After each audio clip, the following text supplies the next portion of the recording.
It's from before my mother got sick and we moved here. I loved reading stories about pirates, so my father drew a treasure map for me. I searched the whole house, one clue at a time. It led me to this enormous tree in the yard where Daddy had put up a tire swing.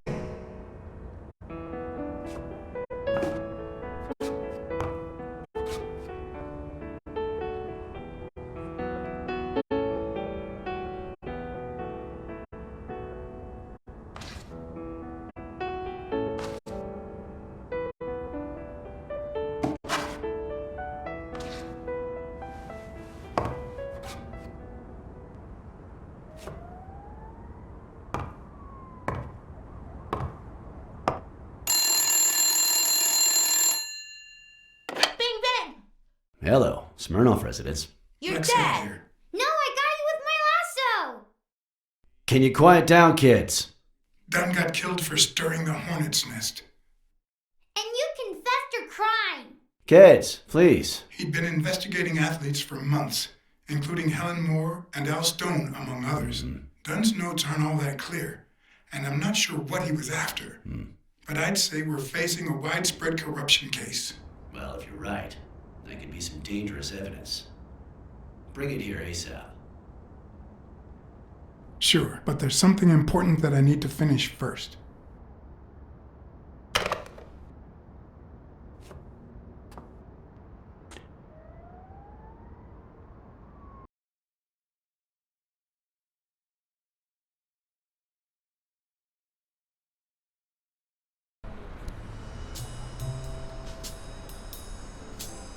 I wanted to follow a certain lead on my own before Smirnoff had the chance to see anything.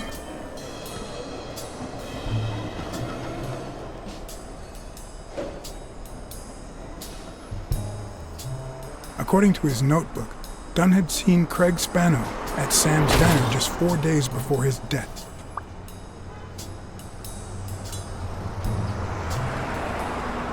Get out of here, pussy!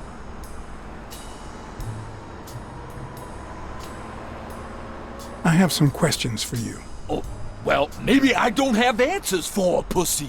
It might have been easier to slap the information out of him, but I decided to trust in a universal truth. Everyone is guilty of something.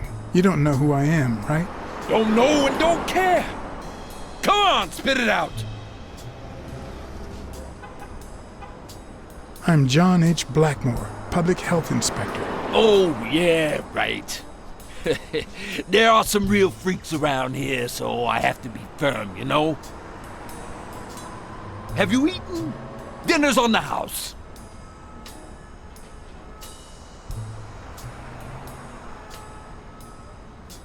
And put my health at risk?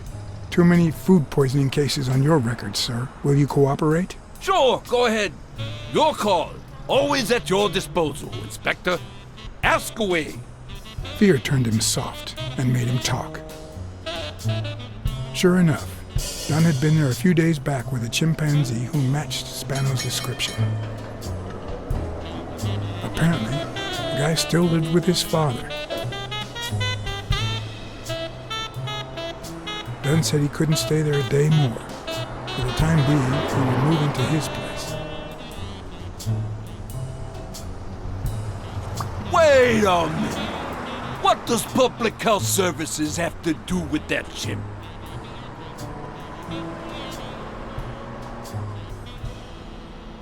The chimp died of food poisoning. But wait! He didn't even eat! Which is even worse.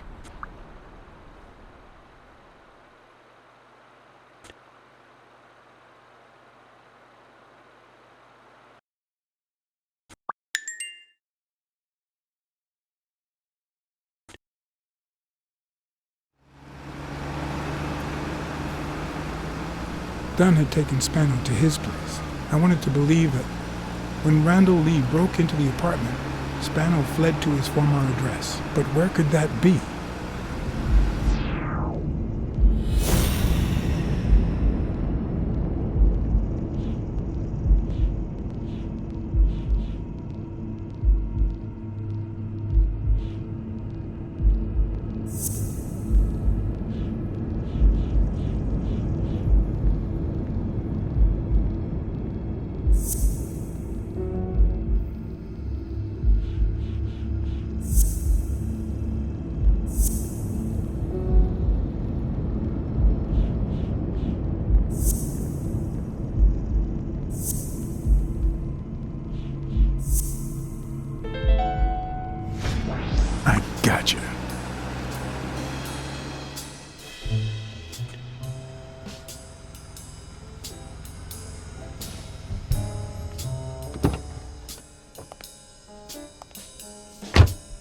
living have rich and poor neighborhoods, so do the dead.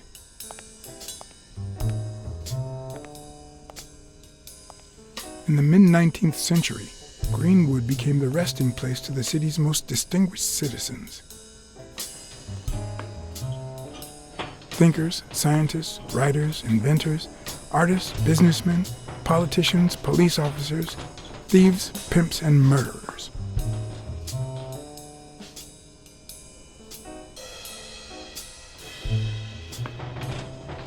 Here lie the bodies of the soulless minds that raised New York from the ground up. Now you know where to go to become somebody in the Big Apple.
According to the book I found at Dunn's place, fans of the sport leave baseballs on Bradwick's tomb to pay their respects.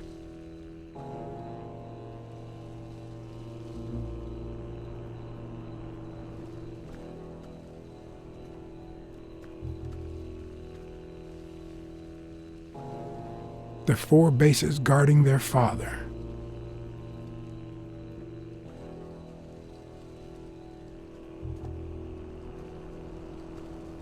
If this had been here over 30 minutes, it'd be covered in ants.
O'Leary wouldn't have sent Randall to kill Dunn. He would have dragged him to his basement, given him his little speech, and then killed him himself.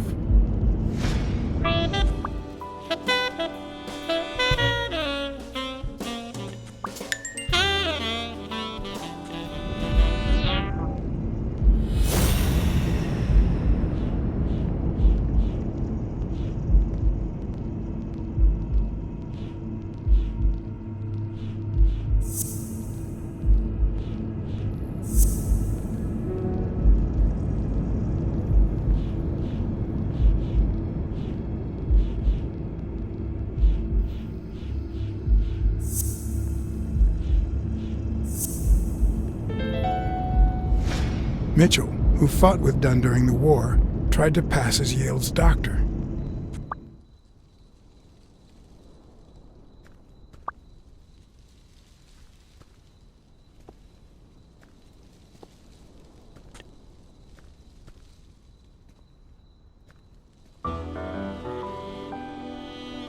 A Celtic cross. Supposedly, the ring keeps the devil at bay by reflecting the sunlight. Really handy at this time of the day.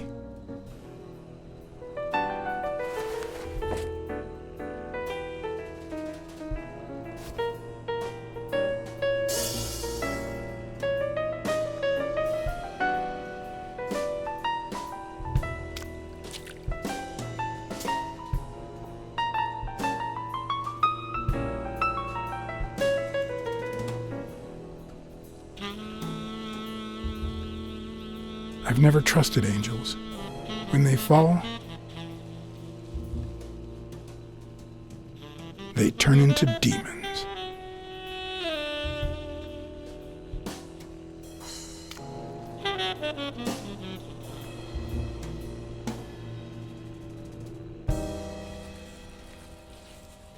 Still hot.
I found a baseball glove at Joe Dunn's place. A glove signed by a great star. I couldn't believe my luck.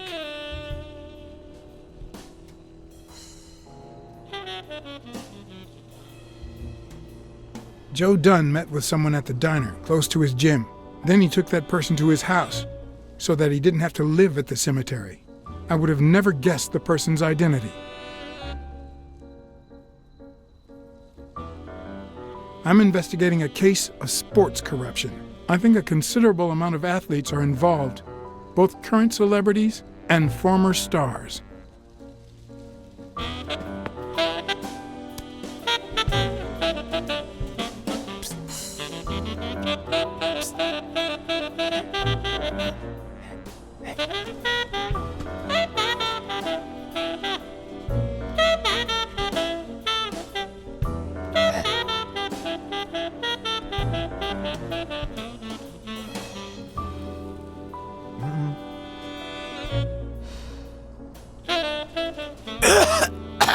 Marley's are the absolute worst.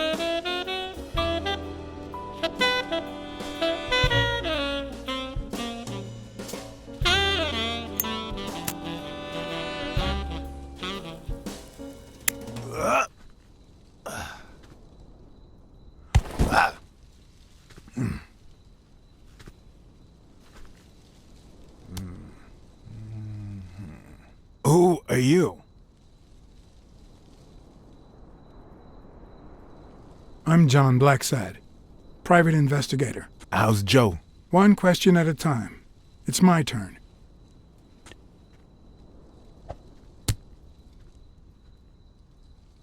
Your turn.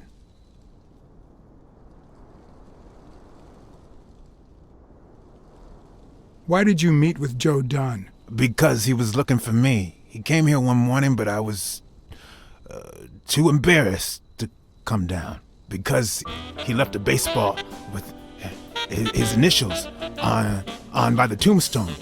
Sam's Diner, tomorrow, 12:30 a.m. Because he knew they want to kill me. What did he want from you? And who wants to kill you? One question at a time.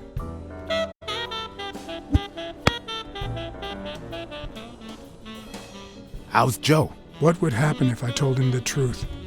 Would he lose it? Could I take that chance? Joe Dunn is dead. Murdered. I told you, Joe. How did it happen? One question at a time. My turn.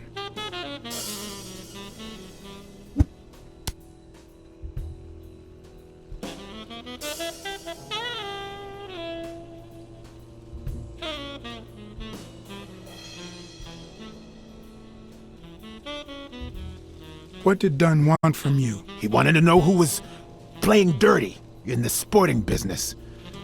Dirtier than usual, that is. Wrecked lives, careers, ruined at the top of the game.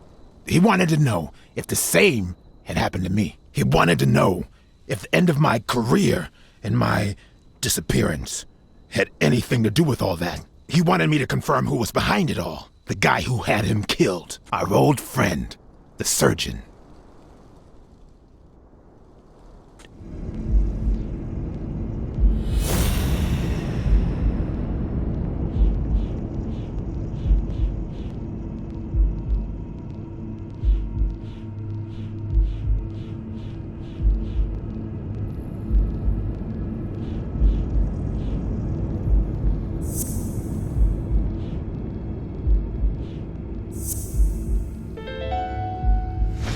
Is Mitchell the surgeon? Is he the person behind all of this? That surgeon you mentioned, is he... My turn.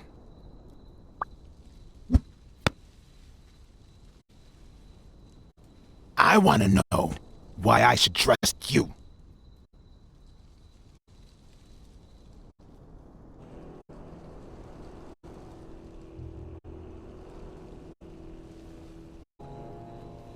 Because I take my job very seriously. It's my turn. That surgeon that you mentioned, is he in this photo I got here? Ow! Hey!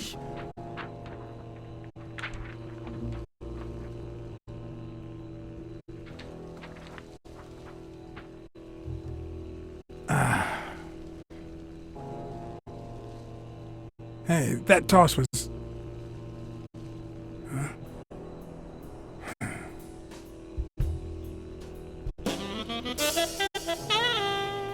Both my ear and my self-esteem would hurt for days. But at least I had a new lead to follow. The surgeon. The bastard had avoided my scrutiny by passing as a hospital doctor. But now, all of my senses were on guard. No matter how good a disguise or how well he hid, I would find him.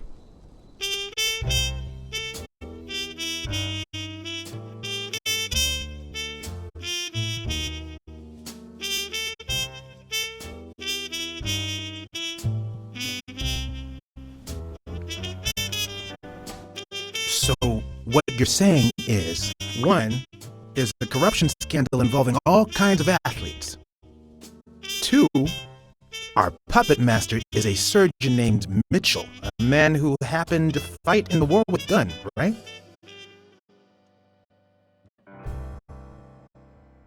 Every lead I've found points to him. Anyway, where was I?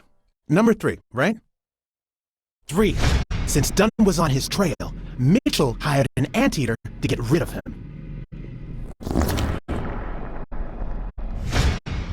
Then, since you were also shaking the wasp's nest, he went after you.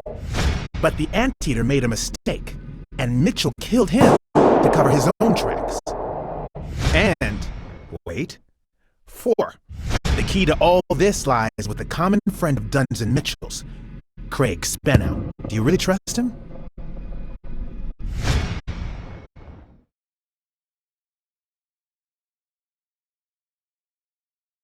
I think he didn't lie to us. Although he might not know the whole truth. 4. No, 5. Dunn was murdered 4 days after taking Spennow to his house. If that doesn't make him suspect, makes sense, doesn't it? No, it doesn't add up. Why not? Just a hunch. Let's follow up with the suspects. You told Smirnoff you're convinced that Yale is innocent. But what about O'Leary? 6. Nah, I know O'Leary, and he wouldn't have sent a hitman. He would have taken matters into his own hands. What about Cassidy? 7, right?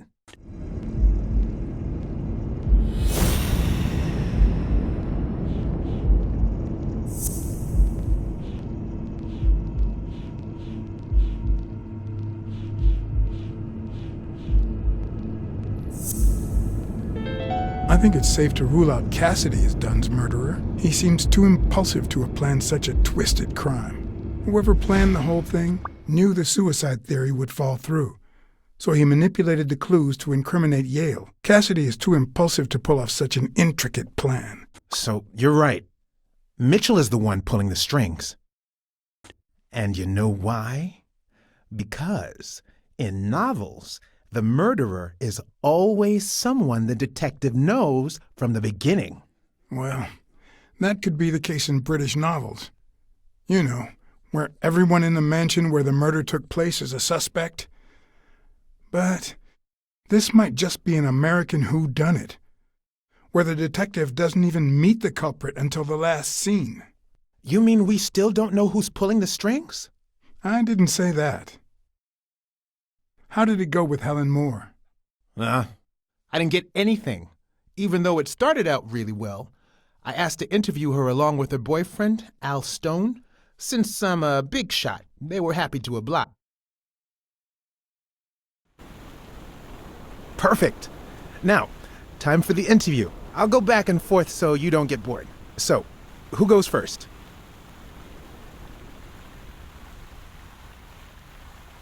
Here's one for Helen. Can you tell us how much Champy's pays you to endorse them? Sure, honey. They pay me much more than I'd ask them for. In fact, Champy's is so delightfully delicious that I'd even do it for free. Does that answer your question? No. Nonsense. We both know it does. Okay, now. Here's a question for Al. In just 12 days, the contender will try to steal your belt. Any thoughts on your fight against Yale? Yeah, sure. My Al is going to kick that thug's behind. Isn't that so, honey? Yeah, well, we'll see. No such thing as a weak rival. Nonsense. You are and will be world champion. Next question. Moving on. Okay, Helen.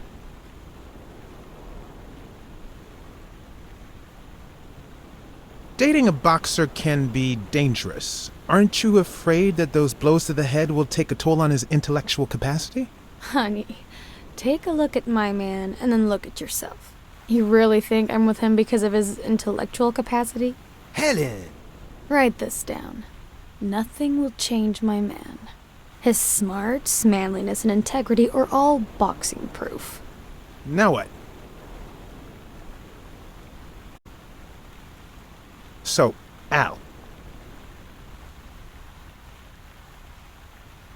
Are you ever jealous about sharing your sweetheart with America? Yeah, Nonsense. America has my smile, my figure, and my patriotic love. Everything else, and I mean everything, belongs to Al. Right, baby? Yeah, that's right. Okay, one more question, and...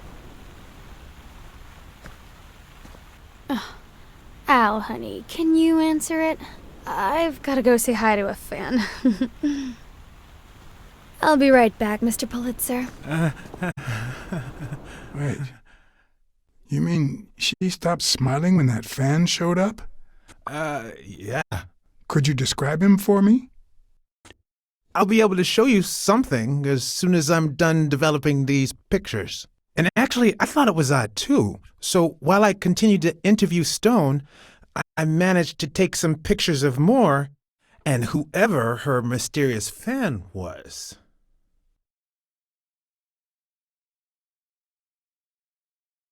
All right, so where were we?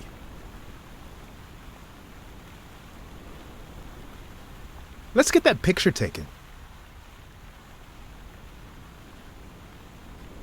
Turn around and show me those biceps from behind. Like that? That's it.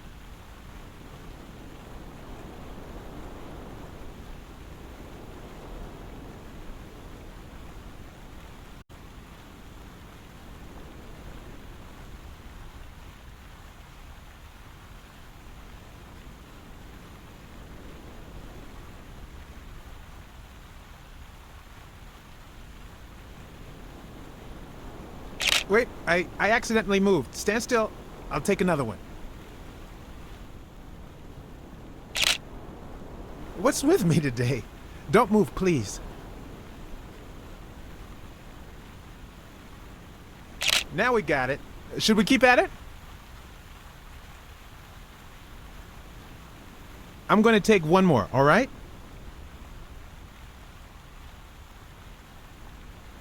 Let's see what you think about this.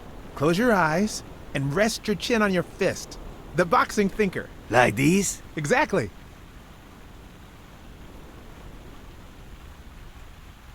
What's up with me? Stand still. I'll take it again. I can't seem to get it right. Don't move. It's about time. Finally, we're all set. Wait.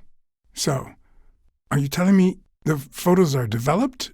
Or is that what you said to Stone? Both. Just look.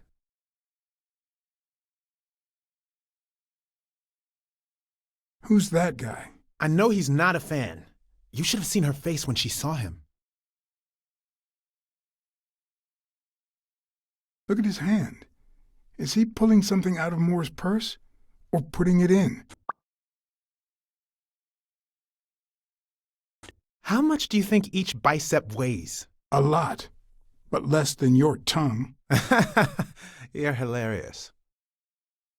That's a decent picture. But it doesn't tell the truth. Huh? Of course it's the truth. I was there. Stone isn't as strong as he looks. And Moore certainly doesn't need him to lift her up.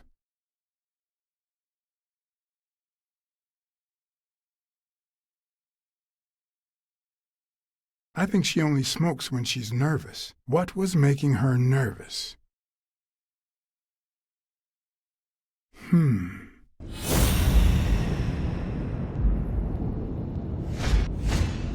I've seen that matchbox before.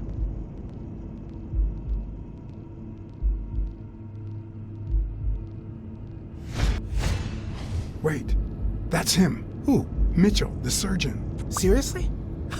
We got him. Not yet. Right. We still have to find him. Hey, pal. Did you hear what I just said? We need to keep looking at all those pictures. We need a clue that'll take us to Mitchell. Hey, see? There. Just like I was saying.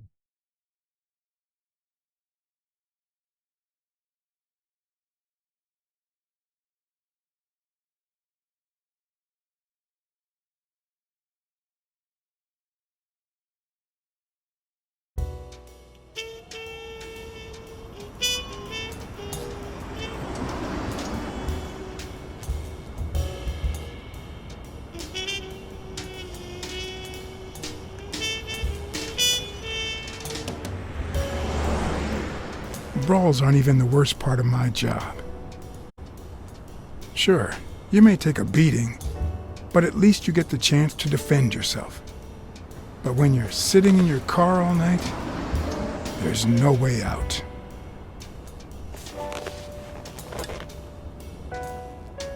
Your legs cramp up, your back and neck feel stiff. Your entire body aches to be somewhere else. It's boring and repetitive.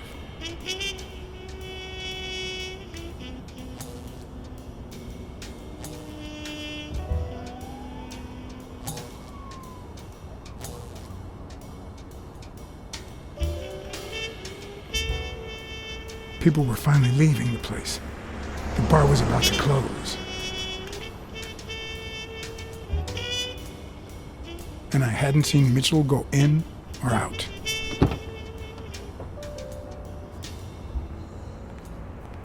I had no choice.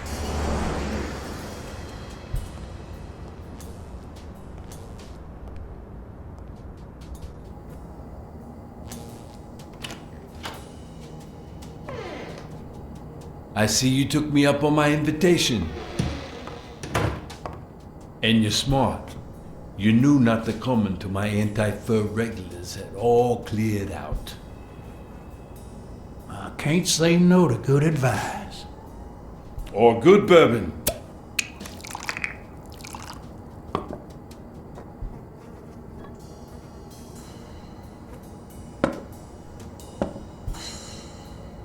Here's looking at you, Mr.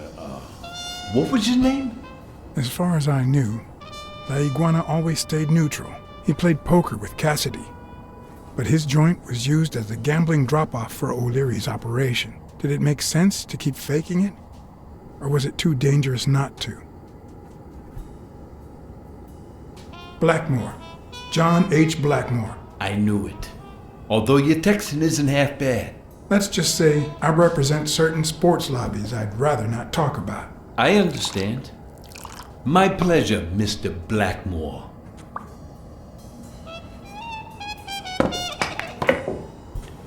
You're natural. That sure beats your poker game. This is much easier. No one can cheat. You barely flinched when Cassidy decided to teach that ego a lesson. What do you want me to say?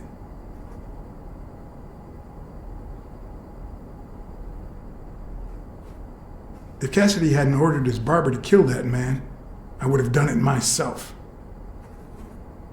Some people just don't deserve to live.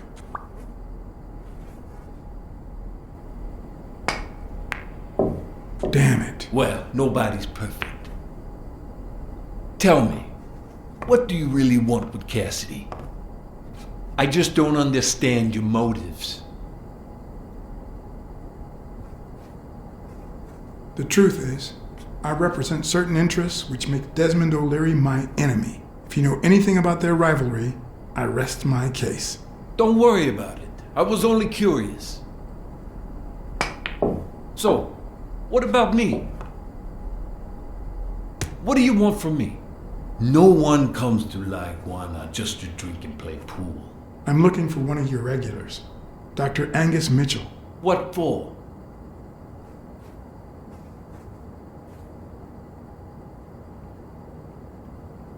I know he's got his own sport business, and I think a partnership could benefit us both. Sure. Tell you what, I'll talk to Mitchell. Come back tomorrow night. You don't understand. I have to talk to him, or else. Or else what?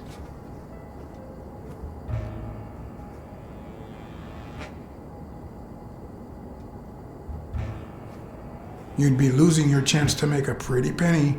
I know how to reward my allies. You think I'd spend my time in this dump if all I cared about was the money? Please, cut the crap. Anything else?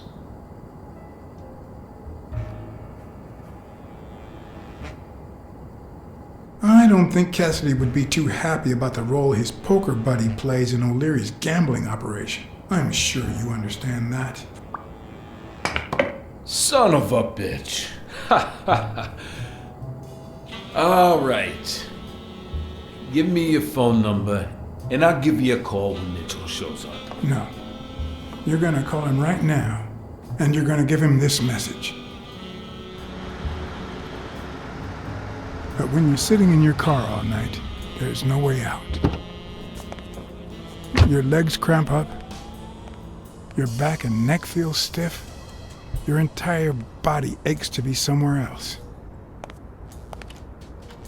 It's boring and repetitive. It's so bad that your thoughts spiral in a never-ending loop. Like when you're stuck in your car, on surveillance duty. The owner of La Iguana was supposed to tell Mitchell that a certain anteater was still alive, and that it was only a matter of time before he ratted him out. With a bit of luck, that would make him nervous enough to force his hand. Now all I had to do was follow him.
We'll be just fine, don't worry.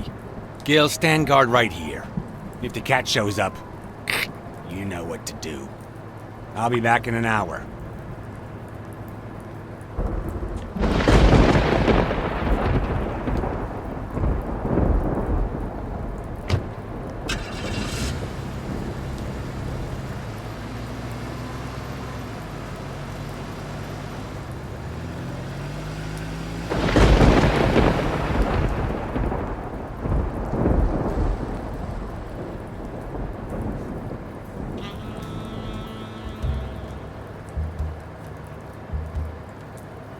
Could I take them by surprise from over there? Although I don't know how I'd get there.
When you want to be silent, noise can be your best ally.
I did mess up a guy's face with an extinguisher once, but this kind is too heavy for my current needs.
What does this place have to hide?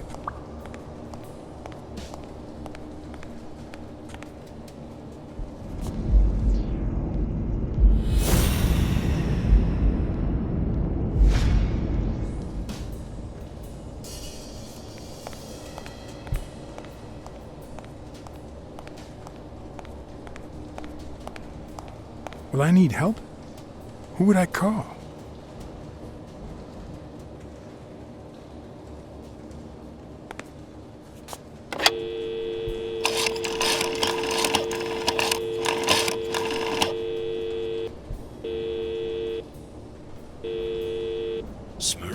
Pier 36. Meet me in an hour. Blacksad. If you're coming from Montgomery, it's the 6th sea-facing warehouse. What's going on? And bring the cavalry.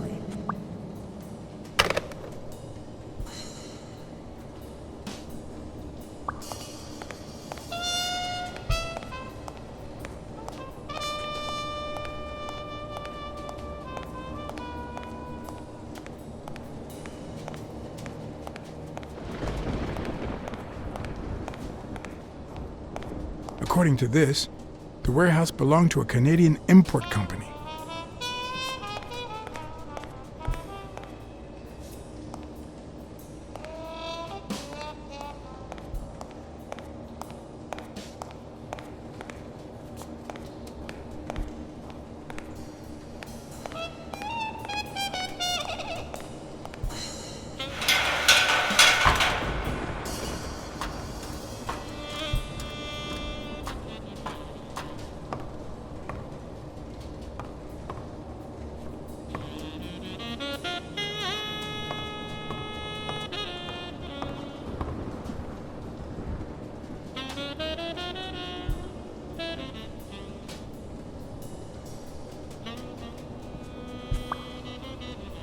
could be an Ojibwa totem pole, in which case the top animal would be a crane.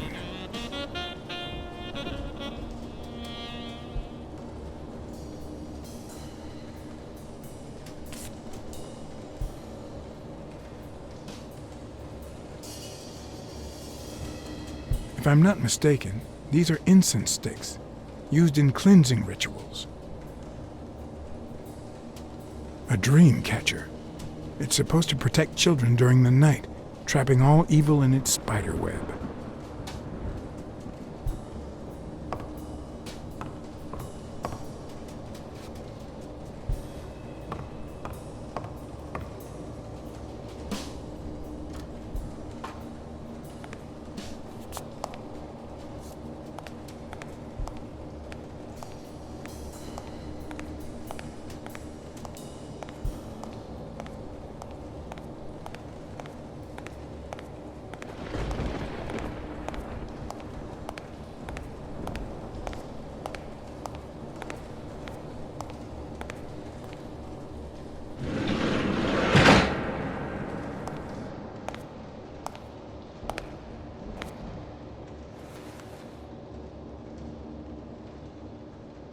Don't you even think of screaming. I might not even talk.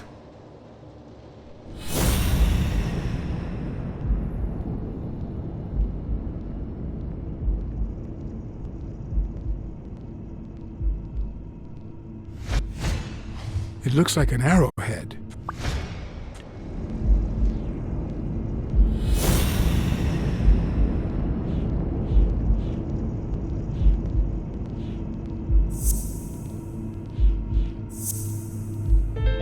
Everything seems to prove that Gil is a Native American, and I'm almost sure that the woman in the picture is his mother.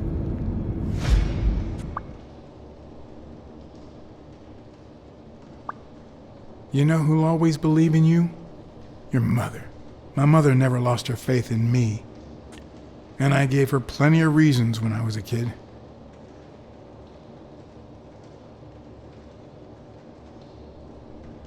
I spent more time in detention than in the classroom. I was a big cat, so I always took it out on the little guys. Somehow my mother managed to keep me in school until I got into college, but I never gave her reasons to believe in me then either.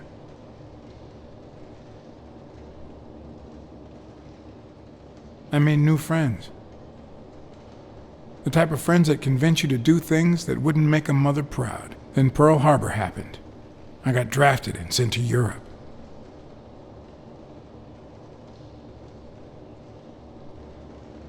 They told me killing was my moral duty, but I discovered it could be addictive.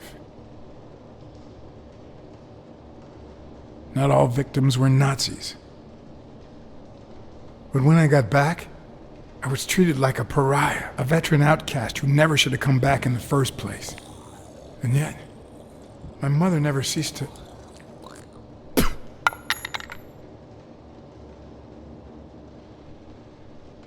I also fought in the war. That's where I met Mitchell. They used me, like many of my people. And then they just tossed us aside. The first time Mitchell offered me to do this, I told him to take a hike. I wanted to get my act together, but I ended up begging him.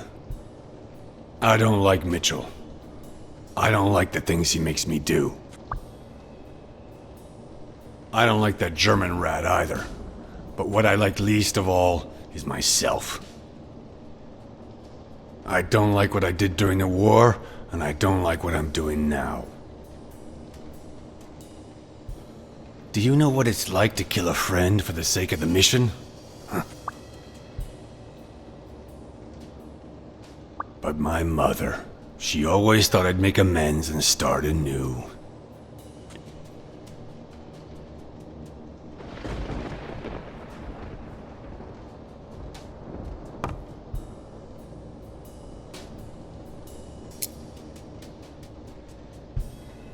Maybe it's time I did just that. It's number 3.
Hey, You it's back. all right. Don't be afraid, little girl.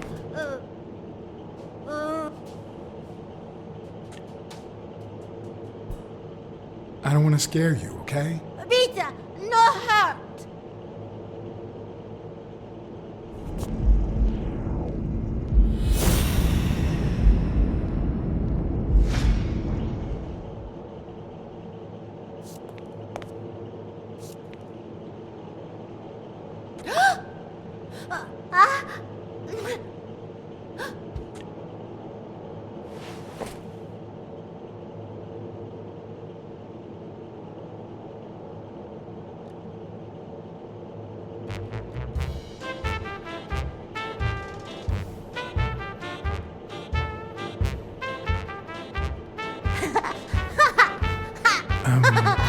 Once upon a time...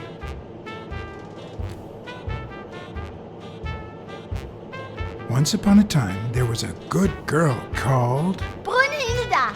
Hi, my name is Brunhilde, and I'm very happy. said Brunhilde. And then Brunhilde, who had a beautiful name... Really beautiful. A really beautiful name, ran into someone very special. Oh, who was it? A very funny cat called John. I'm a very funny cat, and my name is John. Hi, John the cat. I really like funny cats. Hi, Brunhilde. Since you're so nice, I'm gonna help you.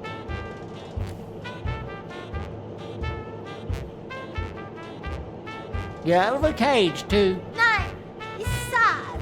You say silly things, John the cat. So what are you gonna help me do? Fill up a bunch of color balloons. I love balloons. What's your favorite balloon color? Wow, that's a very hard question. But John the cat, it's the easiest question in the world. Let me show you how easy it is. My favorite balloon color is blue. Whoa, Brunhilde. That's exactly what I was about to say. Bird.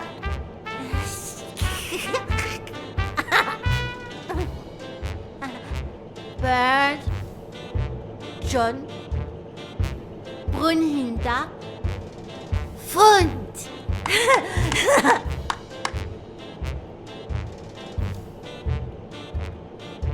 Do play. Each look. Okay. Hi, Bird. Why are you wearing that mask? Weil. Gas. Well, maybe we should get out of here. What do you think, Bird? And what about you, Brunhilde? Don't you think that?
A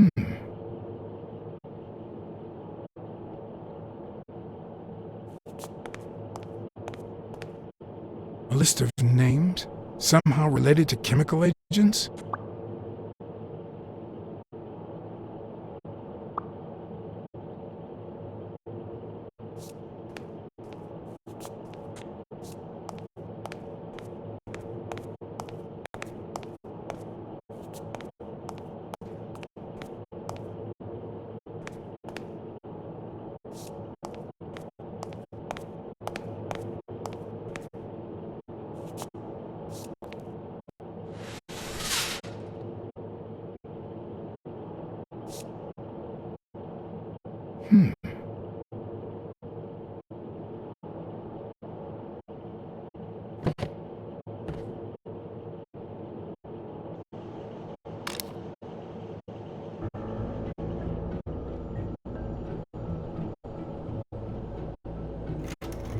Subject: Brunhilde Gruner.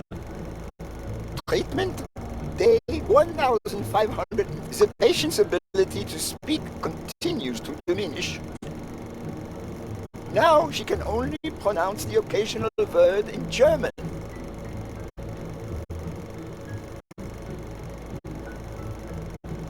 Tissue degeneration persists.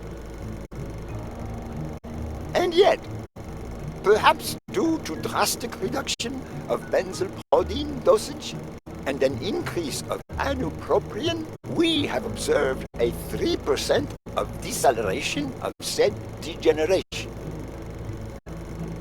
Furthermore, and perhaps this is the best finding so far, the subject exhibits a mild recovery of her speaking. It's not a lot, and yet we are on the right track. All hope is not lost.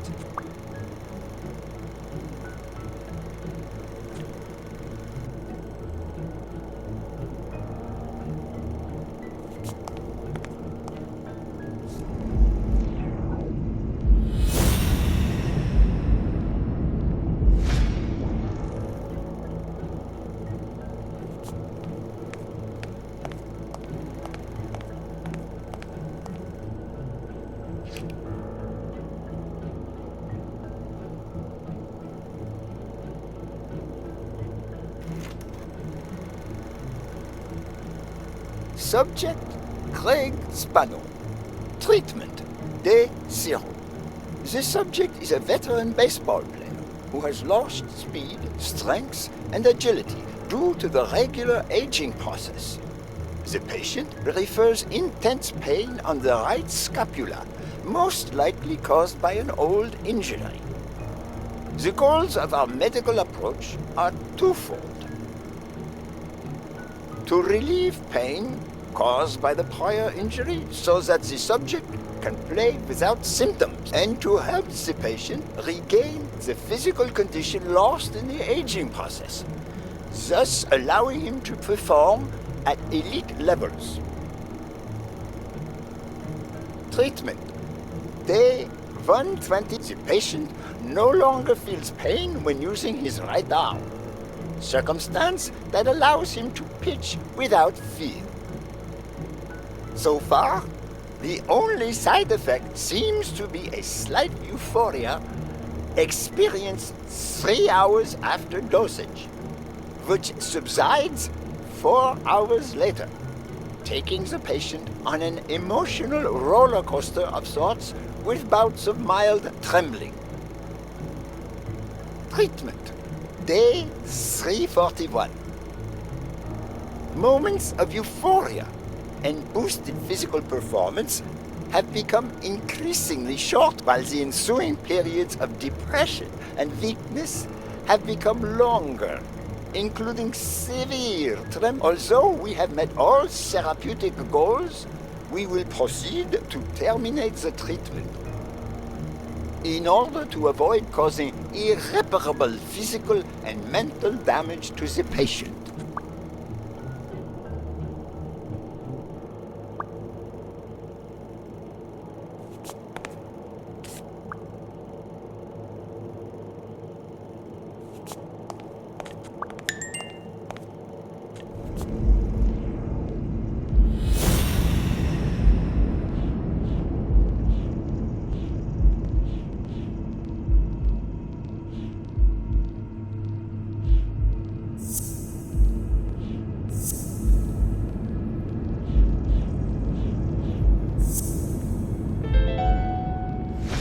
Mitchell is cashing in by selling drugs to enhance athletes' performances.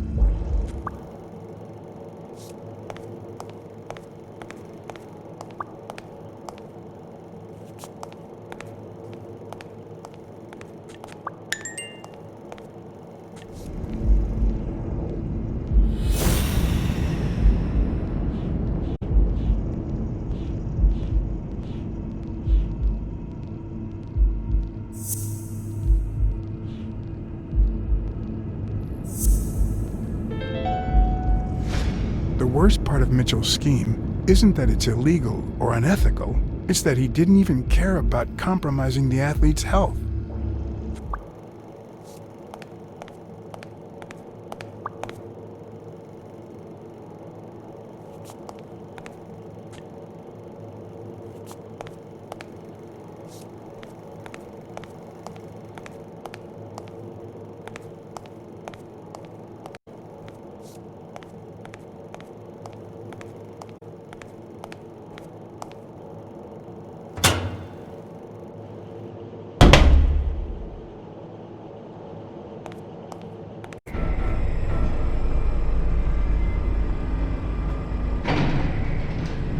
Gil?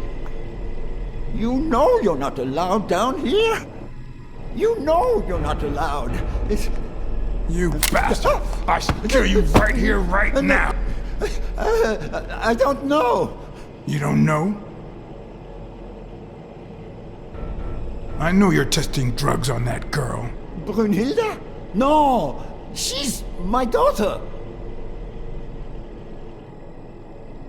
She was born with a degenerative disease, a rare condition similar to the Engelmann syndrome. There are only 4 known cases like hers, and none of the patients reached the age of 5. But I couldn't give up. I continued to research and found something. It didn't make her better, but anyway, that same treatment used on healthy subjects seems to improve their stamina and their reflexes.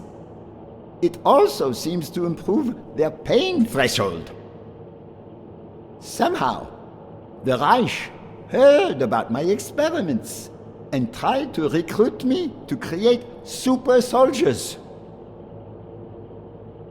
Yes, that Reich. We're talking late 30s, Berlin.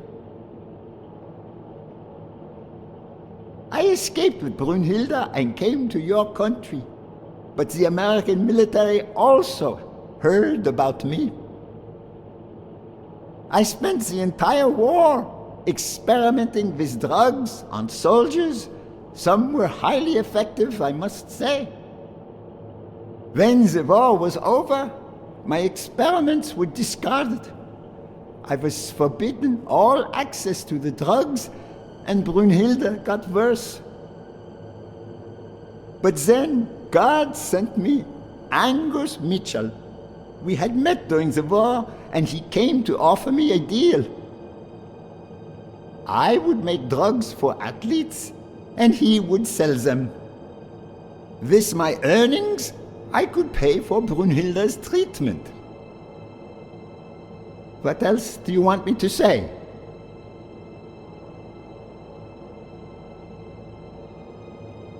What are the long-term effects of those drugs? It depends on the patient. But they all develop an addiction, even Brunhilde. They also suffer other symptoms. Some become delirious. She's losing muscle mass by the day. Others lose their ability to focus. And some, slowly but surely, lose it all. About those pills.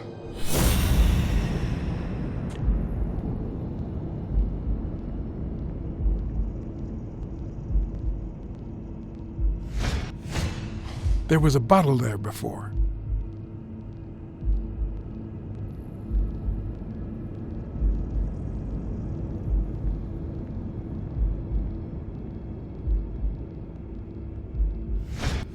What is he looking at?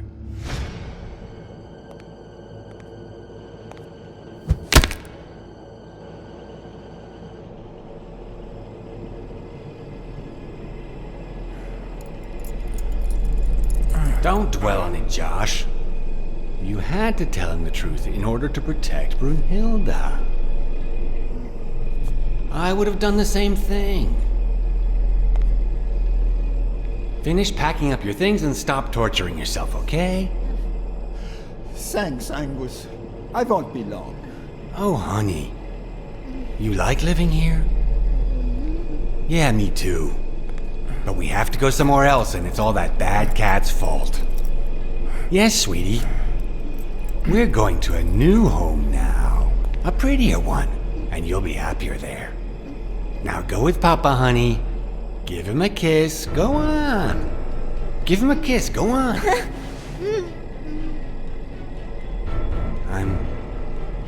I'm sorry about this, Josh, but we gave it our best, didn't we? Huh? What? What do you mean, Angus?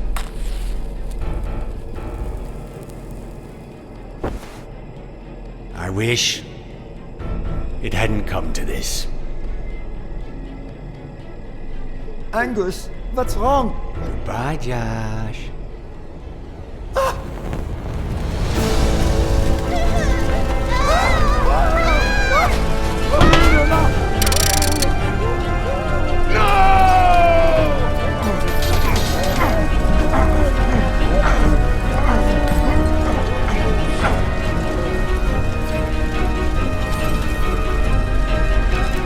I hope you're happy, you son of a bitch. They were good people.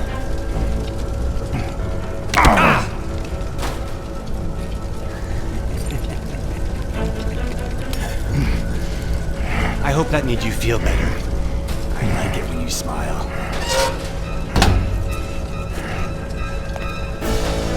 You're so far from the truth. What the?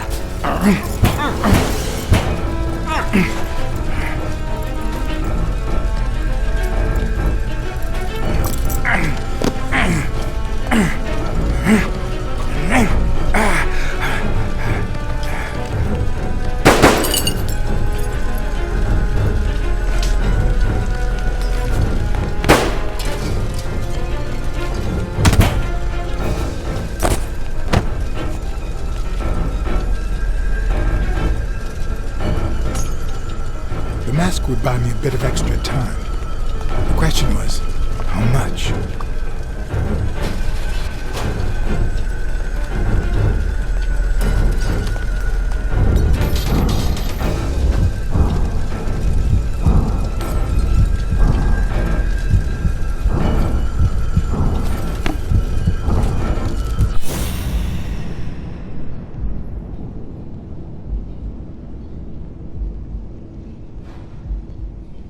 Spano just ran out that way.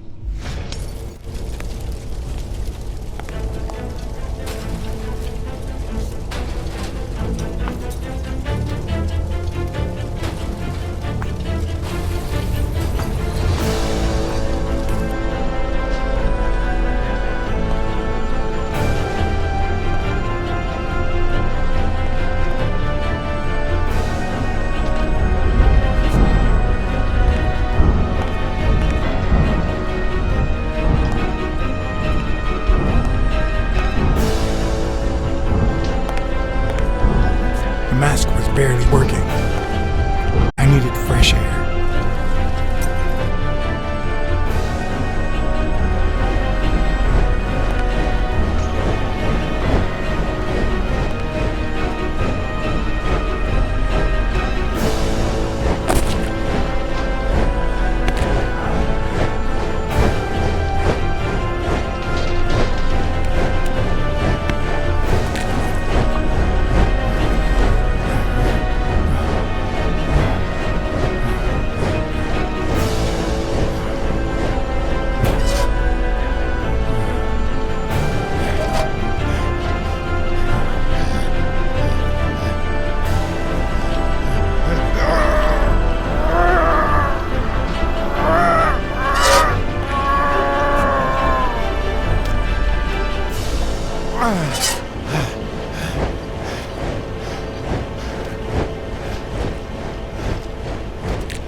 Craig's Shadow is back!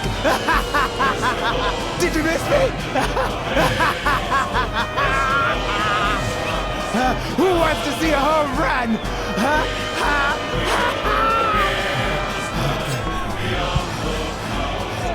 Now you're gonna see. Bring it on! Let's go!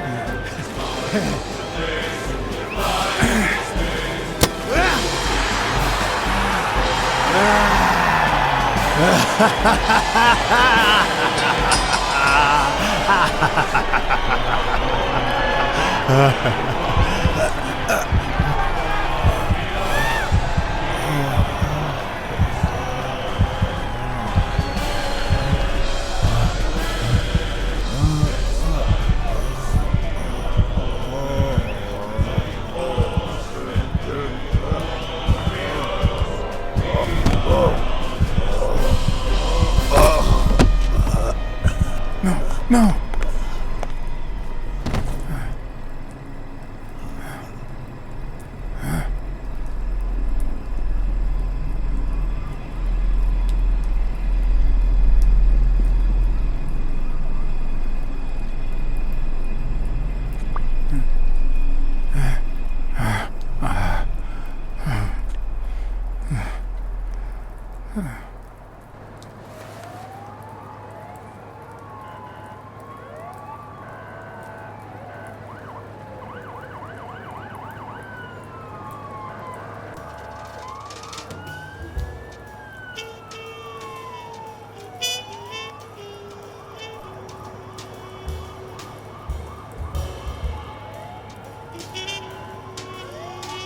Don't torture yourself. You did everything you could. Will he make it? The doctors think so. They found him unconscious by the basement door. What?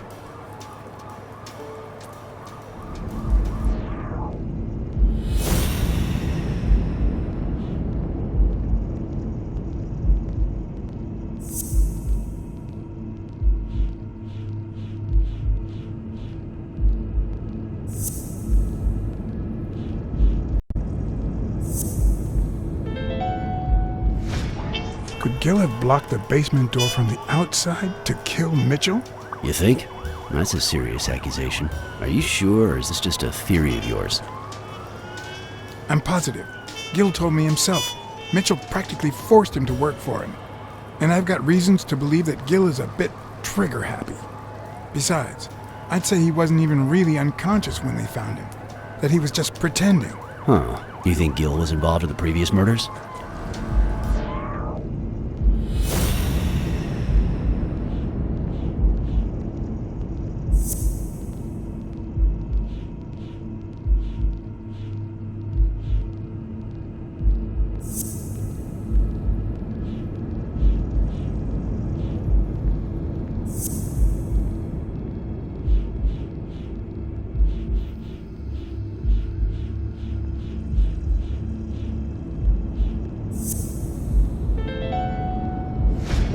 What if it was Gil who killed his partner Randall Lee under Mitchell's orders? Another serious accusation. Are you sure? Yes. Everything points in that direction, including my gut. Wait. Couldn't Mitchell be Randall Lee's murderer?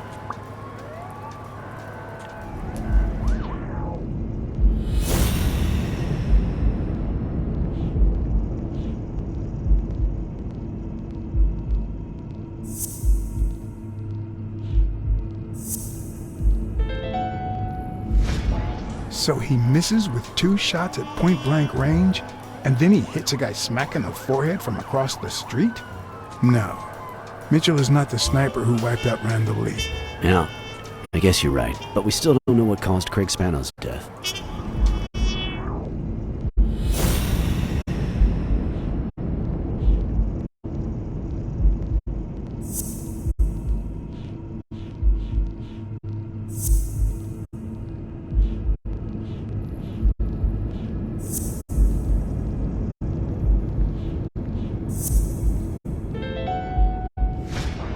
There's no doubt about it. Spano took drugs from the lab, and they killed him. But if that were true, how many more athletes are in danger?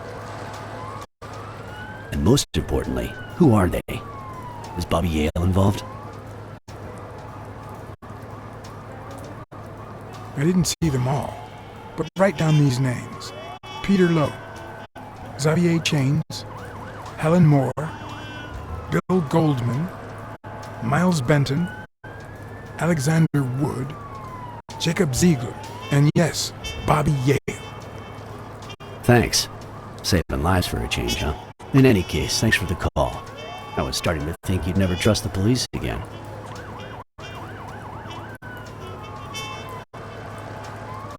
I don't trust the cops. I trust you. Hey, John. Surprise. It could have given a tip to a friend, don't you think? Or is that only the case when I help you?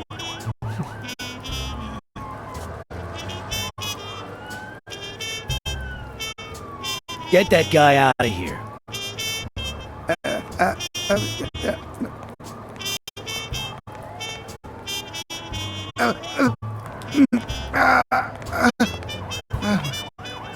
All right. Let's get this over with. When the war ended, Mitchell convinced Grun to use his super soldier drugs on elite athletes. Somehow, Dunn found out about Mitchell's scheme. So when Mitchell heard that Dunn was onto him, he ordered Randall Lee to kill him and frame Yale for the murder. Then, he made Randall search Dunn's house and the gym for any incriminating evidence he might have had against him. The poor cleaning lady died almost by chance. When you stuck your nose in the case, he tried to scare you by sending his thugs to give you a beating. And when that didn't work, he asked Randall Lee to finish you off on the gym rooftop. But Randall not only failed, he got captured. So Mitchell ordered Gil to put a bullet through his head, which only made Gil upset. You kept getting closer and closer to the point of discovering his headquarters. When Mitchell realized he was cornered, he burned his bridges by setting the lab on fire, along with Dr. Grun and his daughter. Gil saw the opportunity to get back at Mitchell, so he blocked the only exit so that he would also die in the fire. Did I leave any loose ends? Just a few. But don't worry about it. I'll take care of them now. So I guess thanks for everything.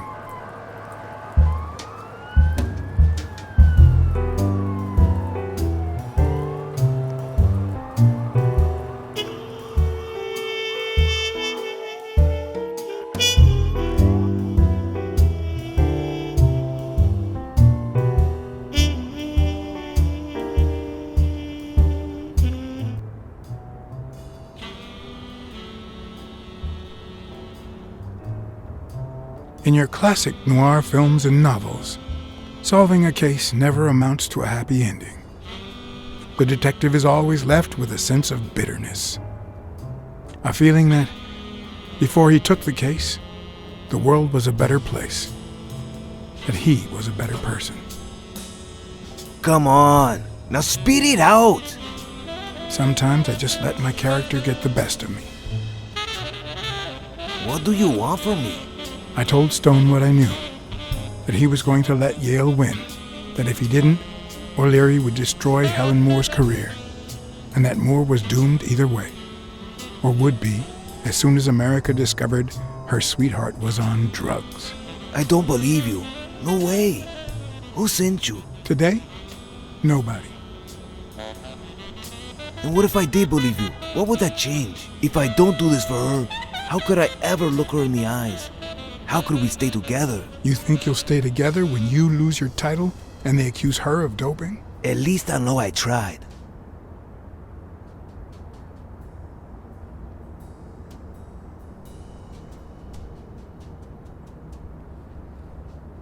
The drug scandal is bound to rattle the entire sporting world soon enough. At some point, the police will have to take it seriously. If you let Yale win, and they find out about O'Leary, you might even lose your freedom. It's not the worst thing I can lose.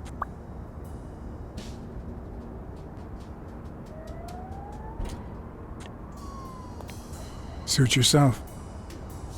But trust me, your manager is a murderer. Get as far away from him as possible. Hey, Blacksad!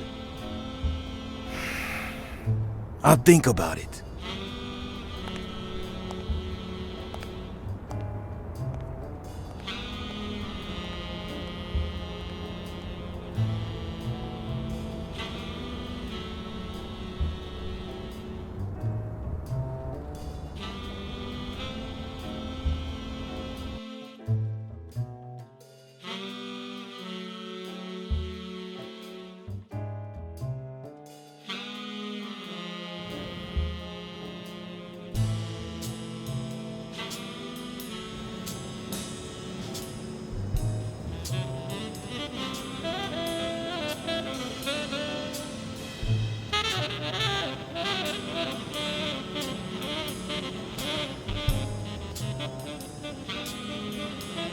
Yale confirmed to me that Dunn found out that Mitchell was giving him meds.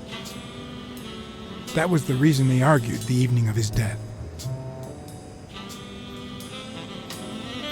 In fact, I was clean at the time. Hadn't used for days. I didn't want to go down that road. I wanted to follow Joe.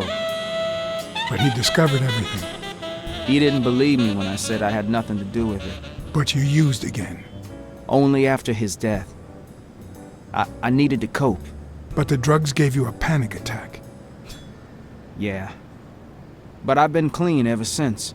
Mitchell gave you the pills when he stopped by the hospital. Hence, your miraculous recovery. Are you planning on taking them before the fight?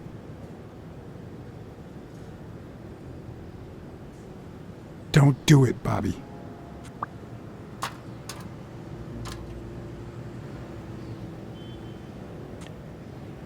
Someone has to save the gym. I owe it to Joe. And Sonia. And my Aunt Mary.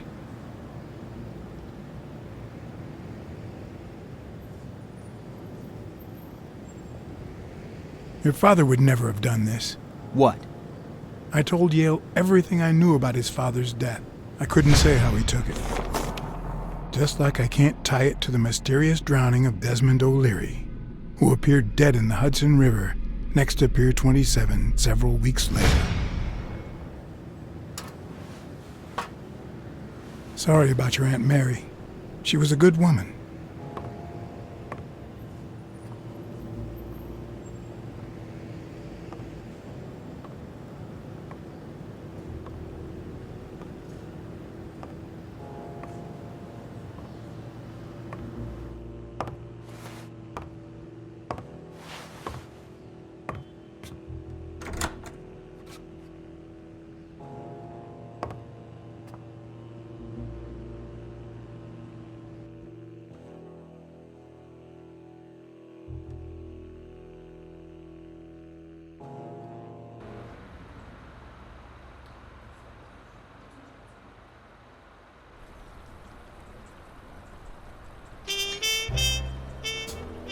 Stone and Yale hadn't taken away the bitterness I felt.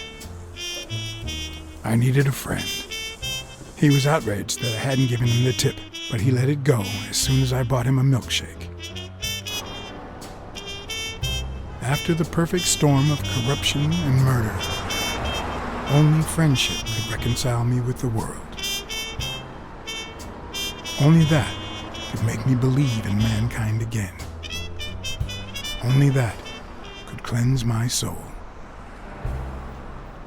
Only that. And money.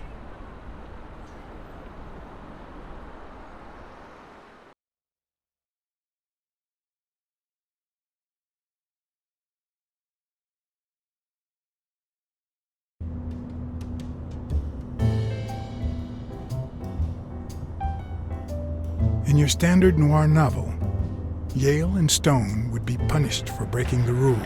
There would be justice for Sonia, the victim. But this was the real world. As the detective who had cracked the case, I just had to get my paycheck and be on my way. Nice to meet you, Mr. Blacksad. Mr. Thorpe is on his way. Care to take a seat while you wait?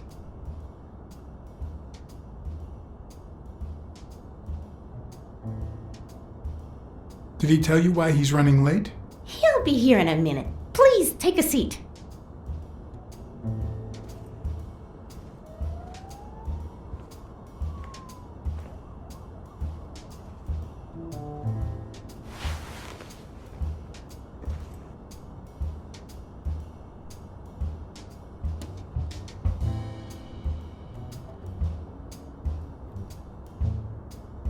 No matter how many curveballs destiny throws his way, he always manages to land on his feet. When he was a rising sports talent, the war put an end to his career, so he became a war hero. After the war, he didn't end up like Gil or like me. He became an elite athlete, a Hall of Fame football star. When an accident left him in a wheelchair, he went on to succeed in advertising.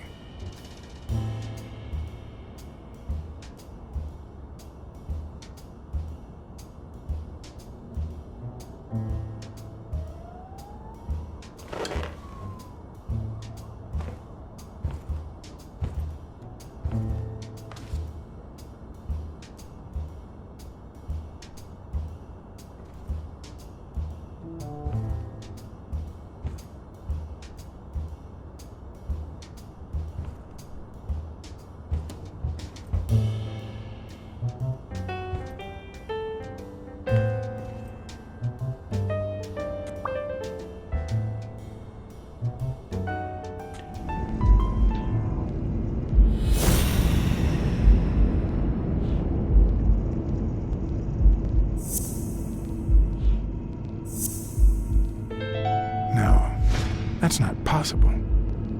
But what if Tim Thorpe was somehow involved in Mitchell's operation?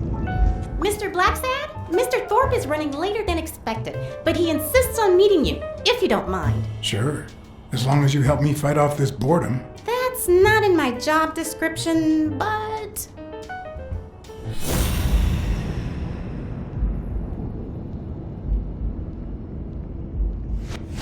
If I had her markings on my skin, would I be the same person? Would my name be different?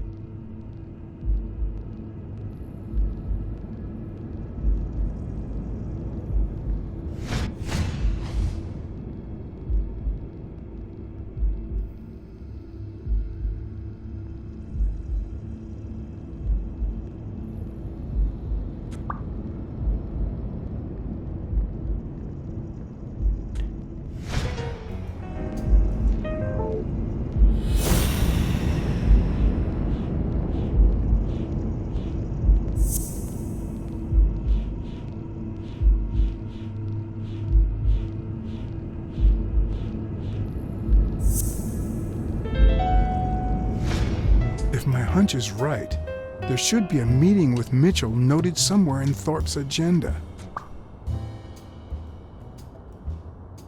Well, you see, I've got a problem.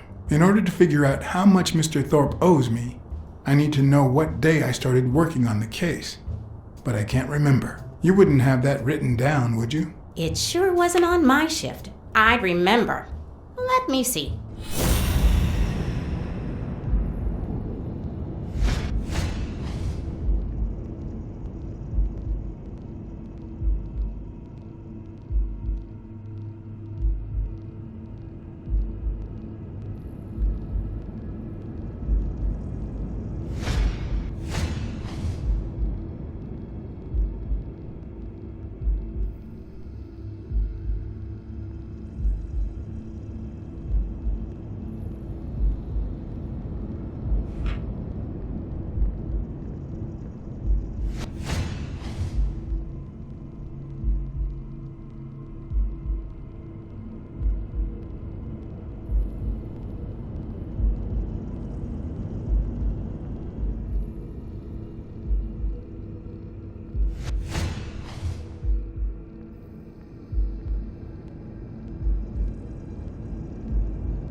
What?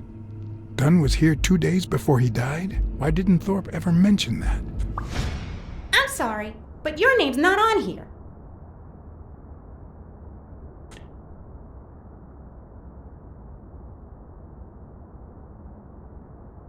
Wait, I just remembered something. The day I came, Joe Dunn had just walked out the door. Well, no. You don't have any appointments. Although, I guess I could have forgotten to write you in. Mr. Dunn, who's usually very kind, left in a flurry. He even slammed Mr. Thorpe's door. Okay. Now I know I have to get into Thorpe's office. And he didn't even say goodbye. Yes, that was the day. You don't recall me because the minute I saw Dunn stomp out, I followed him. I never actually came in. Of course. That explains it. No doubt. So, since it looks like Mr. Thorpe won't be here soon, I think I'll go take a walk down the hall. Gotta stay in shape.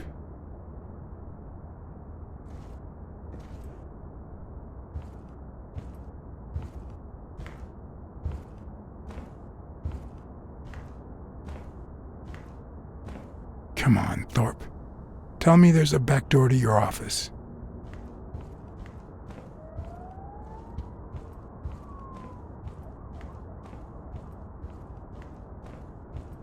If Weekly were here, I'd have to tie his hands behind his back.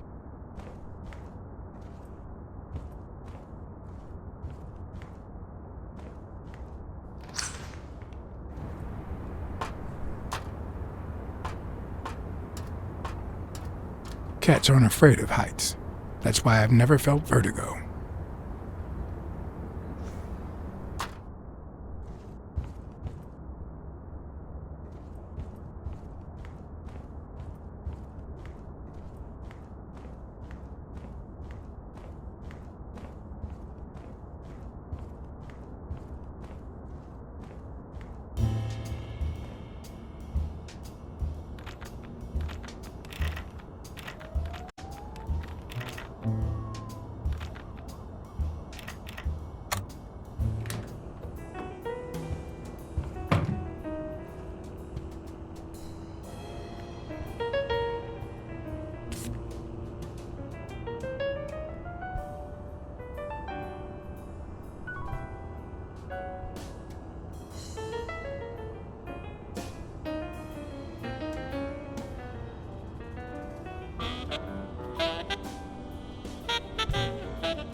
One of the strengths, the accuracy of his throw. I earned the nickname Iron Arm.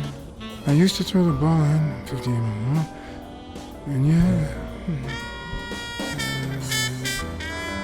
when whatever it wanted. And my coach, the great Joffrey Sachs. And so I worked hard. Pearl Harbor. I enlisted immediately. After losing a partner in combat, a serious injury, I asked to be relocated. I became a sniper. I know I shouldn't say this, but I was one of the best in the Army, and it was all thanks to my accuracy. No, it was all thanks to Jeffrey Sachs. I wonder how many Americans that man saved with my arm. After these words, Tim Thorpe is moved almost to tears and asks me to take a break. It's shocking to see how an athlete and soldier, a man whose aim and skill won him a Medal of Honor and the nickname Surgeon among his brothers in arms. That can't be. I mean, it could be a coincidence, but no.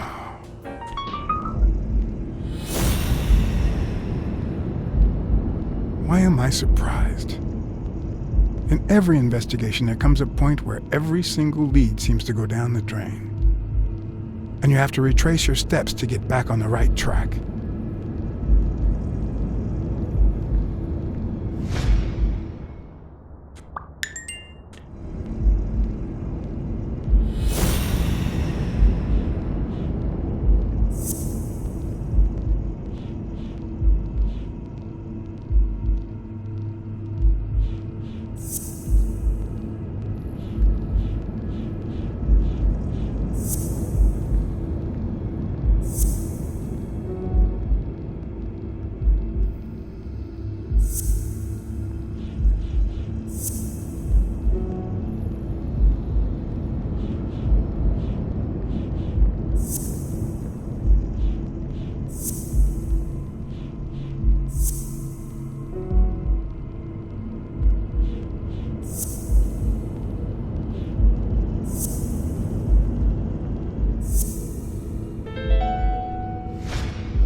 That's it. Thorpe is the man behind the whole drug operation.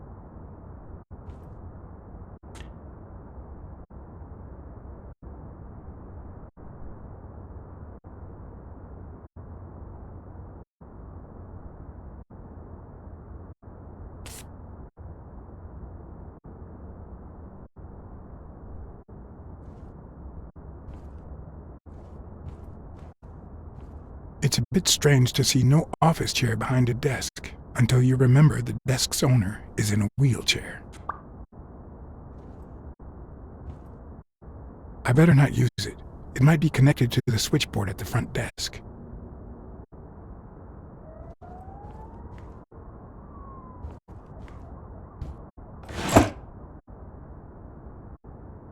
Oh, crap. Of course.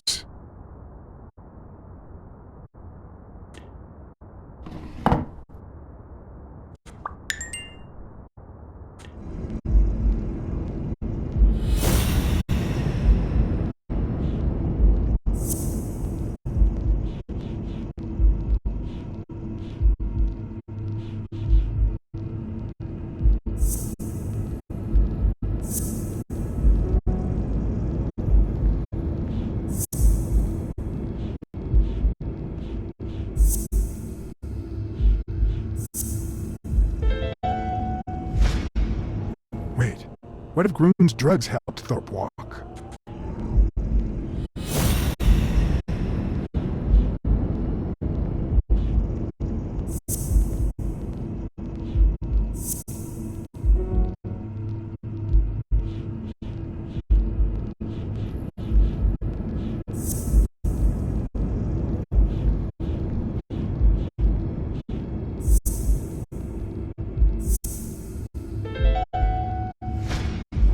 Of course, it wasn't Mitchell or Gill. It was Thorpe who shot Randall at the hospital. Everything adds up now. And yet I can already hear Smirnoff telling me I have no conclusive evidence. What if I set a trap for Thorpe? But how?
Ha! What if I place Thorpe's gun up there and corner him so that he has to stand up to get it?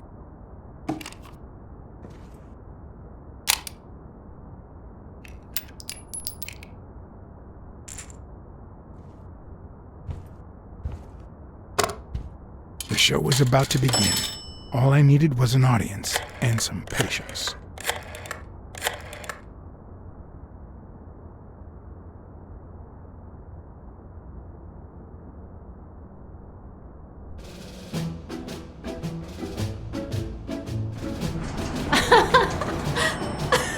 Stop it! Arr! Don't you know who you're dealing with, matey? What a silly man. Mutiny! You wants to be shark-bait, do ya? Oh, Blacksad. I feel terrible for keeping you waiting. John. But you see, there was mutiny on board, so... Stop. You see what I have to put up with. All right, helmswoman, to the cabin with you! Onward! Aye, aye, Captain. Come along, Blacksad. Julie, don't let anyone bother us.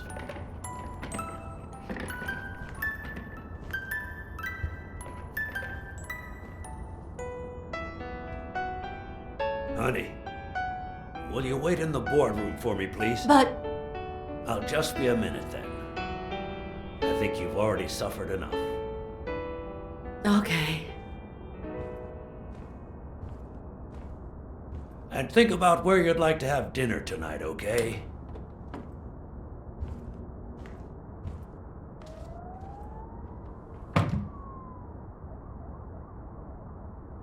You see, I'm not gonna pay you for solving the case.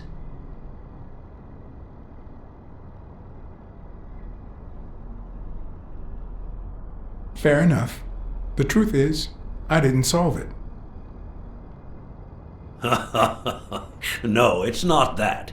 You'll get every penny we agreed on, and more. But not because you solved the case, but for her. 2 days ago, she wanted to end it all. Drop out of college, sell the gym. Too many wounds to heal. But through your incredible work, you managed to heal them. Well, perhaps not completely. It takes time to get over something like this. But at least, thanks to you, Sonia wants to be happy. She has hope. I'm going to help her make Dunn's gym the best in the city. Who would have ever guessed it, huh? In the end, it seems like Dunn's death was the best thing that could have happened to the gym, huh? Don't be so cynical. By God, can't you stop playing the hard-boiled detective for 1 second? Anyway, back to the case. All those people you confronted. Gill, the German doctor, even Mitchell. Huh. I would have never suspected him. Did they say anything? Why did they do it? Did they mention any accomplices?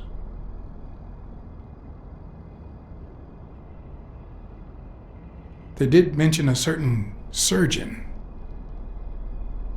Surgeon? You have any idea who that could be?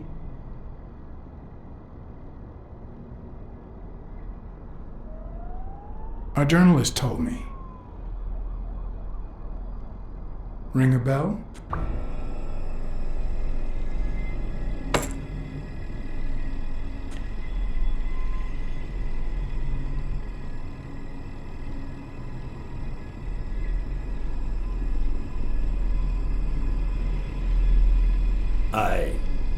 I'm sure you've got good intentions, but you're wrong. What makes you think that? I'm sure there's an explanation. I know that you are a highly skilled sniper. It was you who shot Randall Lee at the hospital. Have you seen me, Blacksad? How could I possibly do that?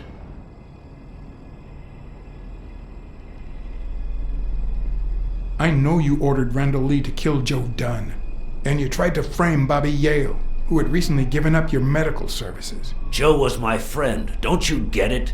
I hired you to solve this damn case. You think that's what a murderer would do? Only because you thought I'd blame Bobby Yale and drop the case.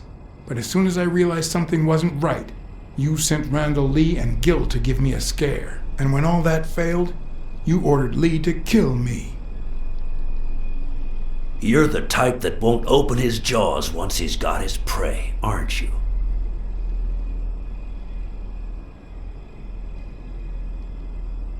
Depends on the prey.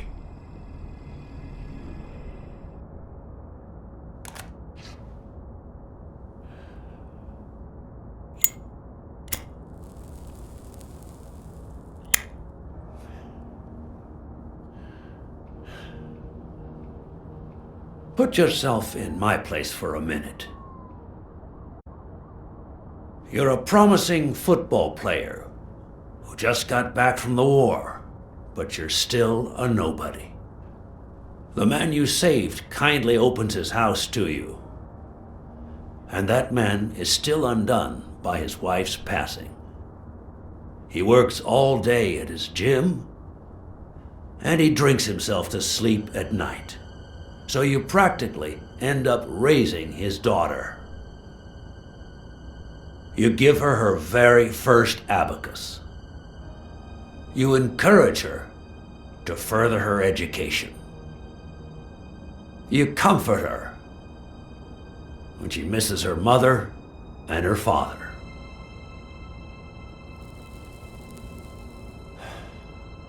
Meanwhile, your sporting career takes off. Life is good. Until one day, out of the blue, an accident cripples you. An old friend, Mitchell, tells you he knows someone who can help you. A German doctor. His drugs take some time to work, but they do wonders. You manage to walk for short bursts at a time, little by little. And those bursts keep getting longer. But the drugs aren't cheap at all. So you have to find a way to pay for them, don't you see?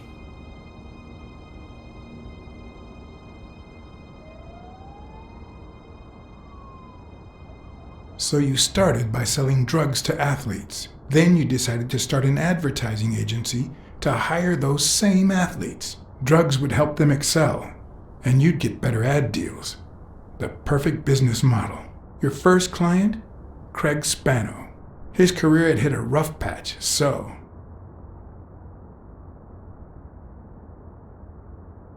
he was the guinea pig for your new operation. And yet, when the drug started having serious side effects, you got rid of him. Afraid he would talk, you tried to kill him. That's why he hid. From then on, your business was smooth sailing. You even began to think you were above the law. You thought that you were untouchable. Until Joe Dunn found out, and then, 2 days before his unfortunate death, he came to see you. That's enough now! You stop it!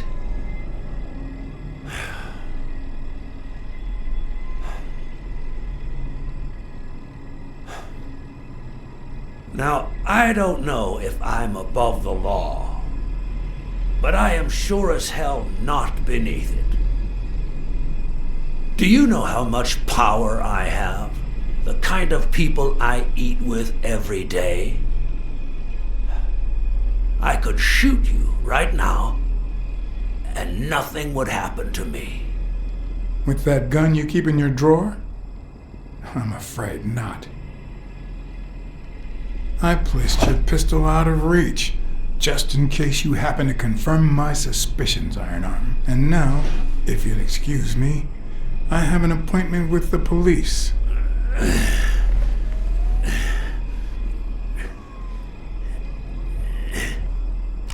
I won't let anyone wreck my life again. Sonia and I, we deserve a future. You can come in now, Smirnoff. Timothy Wilson Thorpe, drop your weapon. You're under arrest. You have the right to remain silent. Anything you say can and will be used against you in a court of law. You have the right to an attorney. If you cannot afford one, the state will provide one for you. Mr. Thorpe.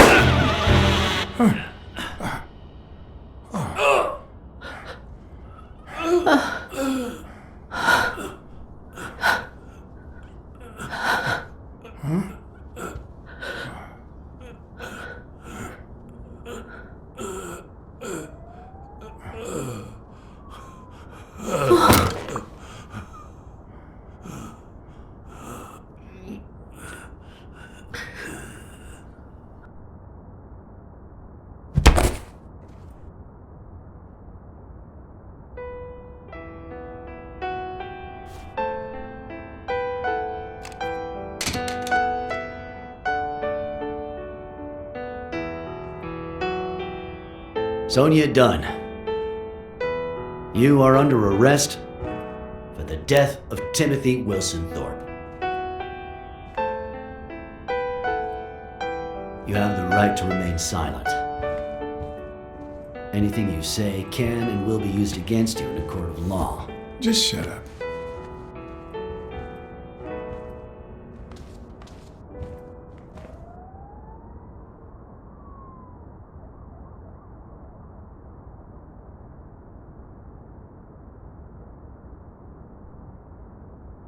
Sonia should never set foot in jail. Blacksad, don't.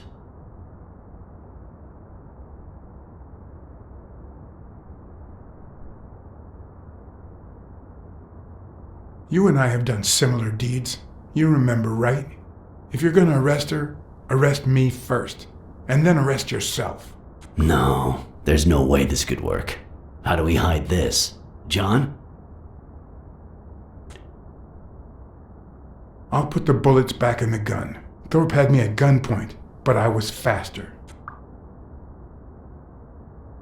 We're doing the right thing, Chief. John, why do I end up getting my hands dirty every time I'm close to you?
Everything that had happened, the last thing I was interested in was the fight.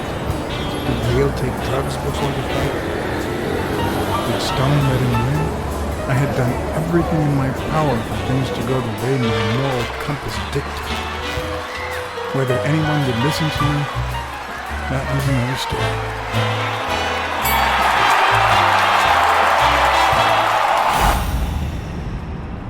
Because no matter what they tell us, our actions don't always determine our future. My moral compass. As if I even knew what that means. I didn't even know what to think of my performance throughout the case. Did I have a clear conscience? Would I have made the same decisions, given the chance?